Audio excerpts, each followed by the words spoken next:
తెలంగాణ నిరుద్యోగులకు super news. ఉద్యోగుల కోసం ఎప్పుడెప్పుడా అని నిరీక్షిస్తున్న నిరుద్యోగులు త్వరలోనే 40,000 ఉద్యోగాలను భర్తీ చేయడానికి కసరత్తు జరుగుతుందని సీఎం రేవంత్ రెడ్డి చెప్పారు.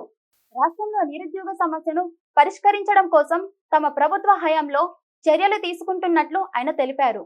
సిద్దిపేట జిల్లా హుస్నాబాద్లో ప్రజాపాలన ప్రజా విజయోత్సవాల కార్యక్రమంలో భాగంగా 262.78 కోట్ల రూపాయలతో చేపట్టిన అభివృద్ధి పనులకు శంకుస్థాపన చేసిన అనంతరం హుస్నాబాద్లో ఏర్పాటు చేసిన బహిరంగ సభలో నిరుద్యోగ సమస్యను పరిష్కరించడానికి కాంగ్రెస్ ప్రభుత్వం తీసుకుంటున్న చర్యలను పేర్కొన్న ఆయన తొలి సంవత్సరంలో 60,000 ఉద్యోగ ఖాళీలు భర్తీ చేశామని, త్వరలో మరో 40,000 ఉద్యోగాలను భర్తీ చేస్తామని, దీనికోసం కసరత్తు జరుగుతుందని, 2.5 సంవత్సరాలలో 1,00,000 ఉద్యోగాలను భర్తీ చేసే ప్రక్రియను పూర్తి చేస్తామని అన్నారు. ప్రభుత్వం ప్రజల ఆకాంక్షలను నెరవేర్చే ప్రభుత్వమని సీఎం రేవంత్ రెడ్డి తెలిపారు. మాజీ ప్రధాని జవహర్లాల్ నెహ్రూ స్ఫూర్తితో ముందుకు వెళుతున్నామని, తెలంగాణ రాష్ట్రంలో విద్య, ఉపాధి, సాగునీటి రంగాలపైన ప్రత్యేక దృష్టి సారించామని తెలిపారు. కాంగ్రెస్ ప్రభుత్వం అమలు చేస్తున్న వివిధ పథకాలను, అభివృద్ధి కార్యక్రమాలను ప్రజలకు అర్థమయ్యేలా వివరించిన సీఎం రేవంత్ రెడ్డి నిరుద్యోగులు నిరాశపడాల్సిన అవసరం లేదని, నిరుద్యోగుల ఉద్యోగ భర్తీకి తాము పెద్దపీట వేస్తామని తెలిపారు.